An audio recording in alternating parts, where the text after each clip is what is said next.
ঘোষ দেখতে অনেক ঘোড়া দেখতে পাচ্ছেন, অনেকগুলো ঘোড়া দেখতে পাচ্ছেন। আপনারা দেখতে পাচ্ছেন এখান থেকে ঘোড়া ছাড়বে এখন ওই যে একজন বাঁশি দিবে তখন ঘোড়া দৌড় শুরু হবে। অনেক লোক এখানে, অনেক পুরোপুরি হচ্ছে এখান থেকে ঘোড়া যাতে চেনাচ্ছে যে কখন ছাড়বে, এটা হচ্ছে এখন দেখা যায়। অনেক ঘোড়া দেখতে পাচ্ছেন,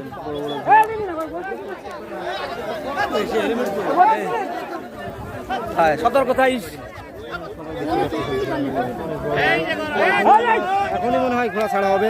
এখনই এই যে ঘোড়া এখনো ছাড়া হয়নি, এখনো ঘোড়া ছাড়া হয়নি। এখানে কমিটি আছে, কমিটি বিন্দু চূড়ান্ত সিদ্ধান্ত হবে সেটা মনে হচ্ছে। কারণ কি এখনো বাঁশি দেওয়ার আগে ঘোড়া সব দৌড় শুরু করছিল, কিন্তু সেটা বাতিল হয়ে গেছে। আবার নতুন করে ঘোড়া দৌড় হবে। এখানে কমিটি চূড়ান্ত সিদ্ধান্ত বলে গণ্য হবে। এখানে পুরোটা দেখতে পাচ্ছেন ঘোড়া